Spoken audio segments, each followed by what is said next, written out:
Bienvenidos, gracias por acompañarnos. Estamos en la noticia de la semana. Vamos a analizar los temas más relevantes de estos últimos días, comenzando con la propuesta que hizo Nación a la provincia de Santa Fe para pagar una vieja deuda, podríamos decir. Hay, de hecho, un respaldo legal a este reclamo. Lo cierto es que Nación citó al gobernador de la provincia, Miguel Lifchit, esta semana y propuso pagar con bonos y con obras. En este sentido, la deuda de coparticipación entre Nación y la provincia de Santa Fe sumó un nuevo capítulo. El ministro del Interior, Rogelio Frigerio, y el de Hacienda, Nicolás Dujovne, recibieron al gobernador Lifchit esta semana en Casa Rosada para hacerle una propuesta formal de pago. Es una propuesta muy genérica por ahora, tiene dos partes. Una parte es el pago de la deuda en bonos y la otra en obras, explicó el propio gobernador de la provincia, quien además dijo que el monto se pagaría y que aún no fue confirmado porque es parte de la negociación vigente. Para el gobierno de la provincia de Santa Fe, la propuesta es positiva. Esta semana hubo paros que se organizaron desde los gremios estatales, docentes y el propio gremio de la municipalidad en torno al reclamo por una propuesta salarial seria. Así definieron los gremios esta situación que refieren después de haber conocido la propuesta en las diferentes paritarias. Salud también se sumó a esta medida de fuerza. Los gremios están solicitando una nueva reunión paritaria con una mejor propuesta. Desde el gobierno dicen que están revisando cómo cumplimentar esta nueva propuesta que tendría alguna modificación en los tiempos de pago, pero no así en el porcentaje. En algún momento de estos días se habló sobre el descuento de días y el dictado de la conciliación obligatoria desde el gobierno provincial, pero esto luego no fue confirmado por las autoridades. Mientras tanto, los gremios le exigen al gobierno que sea la propuesta lo más seria y lo más urgente posible para salir adelante de esta difícil situación. La noticia nos conmovió a todos. Algunos buscan números en torno a esta fecha de fallecimiento, pero por cierto nos ha dejado un gran físico. Un físico que sufrió muchísimo todos sus últimos años de vida. Padecía una enfermedad, el ELA, una enfermedad que destruye todos los músculos, y lo cierto es que este científico, este físico, sentó antecedentes sobre muchísimos temas. Hablábamos de Stephen Hawking y en este sentido el científico británico falleció a los 76 años. Pasará a la historia por su trabajo sobre los agujeros negros y la relatividad, así como también por los populares libros divulgativos de los que fue autor, entre ellos Breve Historia del Tiempo, publicado en 1988 y vendido en más de 10 millones de copias. Sus previsiones sobre el futuro también son una enseñanza y una advertencia. Stephen Hawking, realmente vamos a desearte que en paz descanses. Mucho nos ha legado a los habitantes de este mundo y esperemos que sus recomendaciones sean tomadas en cuenta. Cambiamos de tema ahora y les contamos que quedó habilitado un nuevo jardín municipal, en esta oportunidad en La Guardia. Popularmente conocido como La Costerita, está ubicado en la intersección de las calles Demetrio Gómez y Roberto Galarza. Demandó una inversión superior a los 5 millones de pesos. Cuenta con un salón de usos múltiples, patio, instalaciones sanitarias adecuadas, salas de cambiado y preparación de mamaderas. En la construcción se hizo hincapié en la utilización de luz natural. Son unos 2.000 los niños y niñas que asisten a los jardines municipales construidos por el municipio local y que forman parte del Sistema Municipal de Educación Inicial. Y siguiendo en la órbita de la educación, más de 100 alumnos de distintas universidades del mundo han venido a Santa Fe para cursar en esta Casa de Altos Estudios, la Universidad Nacional del Litoral, diferentes materias a lo largo de este primer semestre. Los 117 estudiantes internacionales serán parte de nuestra comunidad académica durante la primera mitad de este año y arribaron a Santa Fe provenientes de Alemania, Bolivia, Brasil, China, Colombia, Corea del Sur, España, Finlandia, Francia, Italia, México, Nicaragua, Paraguay, Perú y Uruguay. La agenda, después de la presentación que se hizo esta semana, se complementará a lo largo del semestre con propuestas artísticas, deportivas y recreativas, como clases de danza típicas en el Foro Cultural, jornadas en el predio UNLAT y paseos turísticos por puntos destacados de la provincia de Santa Fe y el país.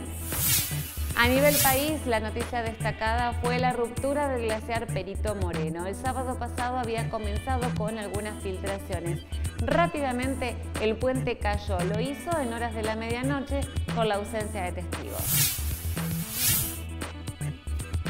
El Perito Moreno es un glaciar en equilibrio, no está en retroceso. Por esta razón, en ocasiones forma un dique natural de hielo, interrumpiendo el paso del agua del Brazo Rico hacia el lago argentino a través del canal de los Témpanos.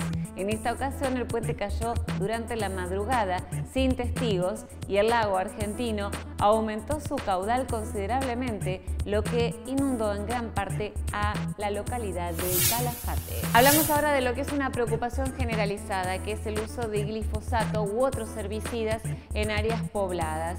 Lo cierto es que los vecinos han nucleado a través de diferentes organizaciones. Se han presentado esta semana un proyecto en el ámbito del Consejo Municipal de Santa Fe y también en Rincón. Lo que se persigue con este proyecto es justamente prohibir en áreas pobladas o cercanas a ellas la utilización de herbicidas. Esto está fundamentado y es por eso que diferentes organizaciones como el Foro Santafesino por la Salud y el Ambiente y la multisectorial Paren de Fumigarnos realizó su presentación en la semana que pasó. En Rosario, en Paraná y en Concordia, entre otras ciudades, ya se presentaron iniciativas similares. Vamos a recibir a Facundo Viola, es vecino de Arroyo Leyes, periodista e integrante de estas organizaciones, y nos va a contar específicamente en qué consiste el proyecto y por qué hay tanta preocupación en torno a la utilización de estos químicos.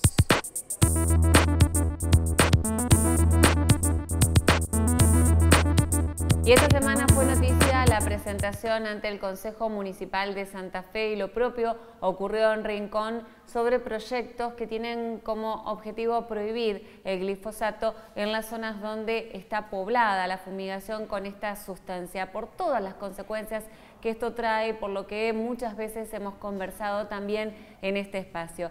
Por eso le pedimos a Facundo Viola, es vecino de Arroyo Leyes y además es impulsor también de este proyecto, que nos acompañe para darnos más precisiones sobre el tema. Facundo, gracias por venir. Por favor, gracias por invitarme. Es un placer tenerte aquí. Contanos básicamente qué dice este proyecto que fue presentado esta semana en el Consejo Municipal de Santa Fe y también en Rincón. Sí, el proyecto presentado esta semana en la Municipalidad de Santa Fe, en el Consejo Municipal, básicamente busca erradicar la utilización y aplicación del herbicida glifosato en todas sus variantes dentro del ejido municipal santafesino. Después plantea también algunas cuestiones accesorias, como en caso de que no hubiera delimitado una línea agronómica, se delimite y se haga una zona de amortiguación o de seguridad de más de 1.500 metros. O sea que a menos de 1.500 metros de la población no se pueda fumigar con el agrotóxico glifosato. Esto es lo que se ha presentado esta semana. ¿Y cuál es la normativa vigente?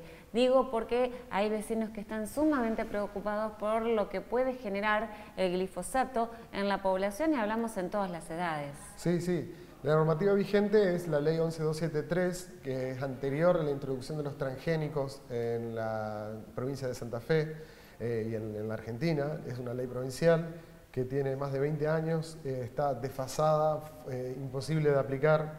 Incluso desde que existe esta ley, el glifosato fue recategorizado como más peligroso. El año pasado, hace un par de años, la ONU lo categorizó como probable cancerígeno. En los últimos años han emergido más de 500 o 600 trabajos científicos internacionales publicados que demuestran que no es inocuo, que es tóxico, que produce daño en el ambiente, en los animales, en las personas, en los ecosistemas. Existe además un decreto reglamentario a nivel provincial que prohíbe la erradicación de hierbas de manera química, que solamente autoriza que se haga reducción de hierbas de manera mecánica. Entonces el glifosato no puede ser utilizado en los ejidos urbanos desde ya. Esta normativa local viene a complementar estas otras y lo que busca también es el efecto simbólico e informativo, generar debate en los consejos municipales, generar debate e información entre la población. El glifosato es nocivo, como decíamos. Nosotros los argentinos somos los mayores consumidores per cápita de glifosato del mundo, el tercer país comprador de glifosato. 420 millones de litros de agrotóxicos al año se aplican en el territorio argentino, de los cuales la mitad es glifosato. En Santa Fe estamos alrededor entre 40 y 50 millones de litros al año de este herbicida. Entonces lo que buscamos es erradicar el glifosato desde las ciudades hacia el campo. Alejarlo de las ciudades es una herramienta de la agroindustria tóxica, contaminante, y nosotros creemos que no tiene nada que ver, nada que hacer dentro de las ciudades, y por eso estamos buscando erradicarlo de esta manera. En buena hora y tendrá que existir un consenso, ¿no?, entre lo que dispongan los consejos municipales, lo que dispongan la legislatura a través de sus dos cámaras, porque se han presentado muchos proyectos, por ejemplo, en la Cámara de Diputados, en la Cámara de Senadores y viceversa, pero siempre en algún lado se traban y no prosperan. Y lo cierto es que está en juego la salud de la población. Así es, esta es una ordenanza que pretende estar a la vanguardia en el cuidado de la salud y del ambiente. El glifosato está siendo discutido en los países llamados del primer mundo. En Europa se está prohibiendo. Francia ahora le dio los días contados. En 2 años aparentemente ya se va a prohibir el uso en todo el país, en Francia. Entonces nosotros estamos proponiendo una normativa de vanguardia al servicio y al cuidado de la salud y de la diversidad. En la legislatura hay también 3 proyectos de ley que impulsamos como multisectorial socioambiental. Un proyecto de ley de reforma a la ley 11273, que es la que decíamos recién que está vetusta, que no sirve para ponerle un margen, un límite a este sistema de producción a base de venenos agrotóxicos, que ha multiplicado por cientos y miles sus números. Nosotros empezamos hace 10 años atrás utilizando el glifosato en 13 litros por hectárea. En la Argentina hoy estamos en 15, y en algunos lugares, como por ejemplo en los cultivos de algodón, casi 40 litros por hectárea se están usando. Esto se ha multiplicado año tras año porque la misma naturaleza resiste al uso de este herbicida, claro. Entonces hay que aplicar cada vez más. Existen otros métodos, otra agricultura, además de la agricultura agroindustrial a base de químicos, como son la agroecología, la biodinámica, la permacultura. Nosotros estamos convencidos y sabemos, estamos bien informados de que es rentable, de que es posible producir alimentos sin agrotóxicos, cuidando el ambiente, y por eso estamos promoviendo también en la legislatura, aparte de la reforma de la ley 11273, una ley de promoción de la agroecología, que busca eso, alejar las fumigaciones de los ejidos urbanos y en esa zona buffer, en esa zona de resguardo, producir alimentos sanos, variados, de estación, que impacten favorablemente sobre los vecinos que viven en los bordes de las ciudades. Entendemos la cuestión económica de las empresas que quieren rentabilidad y quieren que sus cultivos sean óptimos, ¿no? Pero también hay que poner en tela de juicio lo que es la salud de la población, y vimos muchas personas afectadas por el glifosato y esto está comprobado científicamente. Sí. Entonces es hora de que también a través de las normativas podamos hacer valer nuestro derecho a la salud. ¿Qué es lo que han notado ustedes en proximidades de lugares donde esta cuestión no se tiene en cuenta e igual se utiliza el glifosato? Hay consecuencias para chicos y también para grandes, ¿no? Sí, las evidencias científicas son numerosas. Podemos hablar de los 33 campamentos sanitarios llevados adelante por la Cátedra Socioambiental de la Universidad Nacional de Rosario, donde ha relevado que en los lugares donde está haciéndose un uso importante del glifosato hay hasta 3 y 4 veces más casos de cáncer. Lo que pasa es que el glifosato viene asociado además con otros agrotóxicos. Por ejemplo, en este momento, por la resistencia que hablábamos recién, que algunas hierbas le están presentando este herbicida, se lo combinan, por ejemplo, con otros potentes químicos como son el 2,4-D. Entonces, muchas veces el glifosato es quizás el herbicida más usado y el de más mala prensa, más mala fama, claro. Pero no es el más peligroso. Sabemos que se utilizan casi 4.000 compuestos o formulados químicos autorizados por el gobierno nacional para ser utilizado en la producción de alimentos. En las localidades muy cercanas como Arroyo Leyes nosotros tenemos relevado alto índice de discapacidad por encima del promedio y hay un uso indiscriminado y descontrolado de agrotóxicos hace más de 20 años. Es muy difícil probar la relación de una cosa con otra, probarla incluso en un juzgado, ¿no es cierto?, en la justicia. Sí. Pero evidentemente el foco contaminante más importante que tenemos en la localidad es ese, y estamos teniendo ese relevamiento de la Universidad del Litoral. Entonces nosotros llamamos la atención de que en todas las localidades donde se aplican agrotóxicos, las evidencias surgen, de un lado u otro siempre surgen, y los vecinos lo van notando. Nosotros vemos como muchos vecinos alrededor de los campos sufren leucemia desde muy joven, cánceres que los llevan a la muerte, malformaciones, abortos espontáneos, mortandades de pájaros, a los perros se le caen los pelos cuando fumigan, uno se siente mal, dolores de cabeza, erupciones, reacciones respiratorias. Eso es lo que pasa en los pueblos que son fumigados, por ejemplo, como en Arroyo Leyes sucede, cerca de la ventana de la escuela, en la ventana de los vecinos. Entonces eso es lo que estamos llamando la atención, y discutir en los consejos municipales las ordenanzas restrictivas del uso de agrotóxicos, en este caso del glifosato, ayuda al debate y a la concientización. Sin lugar a dudas. Por último te pregunto, me decías antes de comenzar la nota que ustedes van a estar como querellantes en una causa. Sí. Los vecinos autoconvocados de Arroyo Leyes venimos denunciando hace más de 2 años las fumigaciones ilegales. Personalmente fui caminando diferentes fiscalías. Finalmente la Fiscalía Federal, el fiscal federal del número 1, de la Fiscalía número 1 a cargo del doctor Kishimoto, aceptó la denuncia, mandó a realizar algunas investigaciones y después, por una cuestión de jurisdicción, derivó las actuaciones a la Fiscalía Provincial. Hoy hay una causa en el Ministerio Público de la Acusación a cargo del fiscal de Pedro. Tuvimos reunido esta semana, se realizó la primera audiencia de constitución de querellante, algo novedoso en el sistema judicial de la provincia, ya que nosotros estamos pidiendo que se tengan en cuenta la infracción a la ley nacional que tiene por la Corte Suprema. Ya dijo que la jurisdicción es provincial, pero es una ley nacional, la 24051, que es la ley de residuos peligrosos. Entonces estamos pidiendo que se aplique la jurisprudencia que hay respecto de esa ley. Y bueno, en este caso fuimos tenidos en cuenta, nos constituimos como querellantes y ahora estamos pidiendo que se realicen una serie de pruebas para comprobar, bueno, que ya esto se sabe, fumigar ilegalmente es delito. El año pasado condenaron a los fumigadores de una escuela rural en Santa Anita, en Entre Ríos. Y bueno, esto tiene que ver también con diferentes casos que se dieron en la provincia de Córdoba desde el año 2012, que fueron condenados los aplicadores y los productores a 10 años de inhabilitación y 3 años de prisión en suspenso por haber fumigado al lado de un barrio ilegalmente. Y bueno, estamos pidiendo que se aplique esa jurisprudencia que después fue confirmada por la Cámara Superior de Córdoba y por la Corte Suprema de Justicia de la Nación.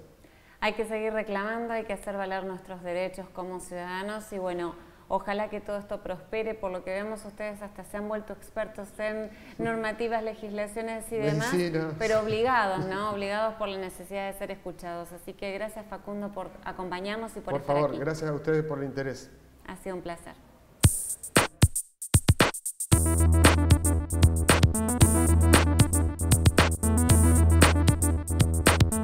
Gracias a todos por acompañarnos, realmente un placer compartir la noticia de la semana con todos ustedes, saber que están del otro lado. Como siempre, volvemos la próxima para seguir analizando temas de interés. Gracias a todo el equipo de Litus, gracias a la producción de Nicolás Vico y nos encontramos la semana próxima en la noticia de la semana. Chau y hasta entonces.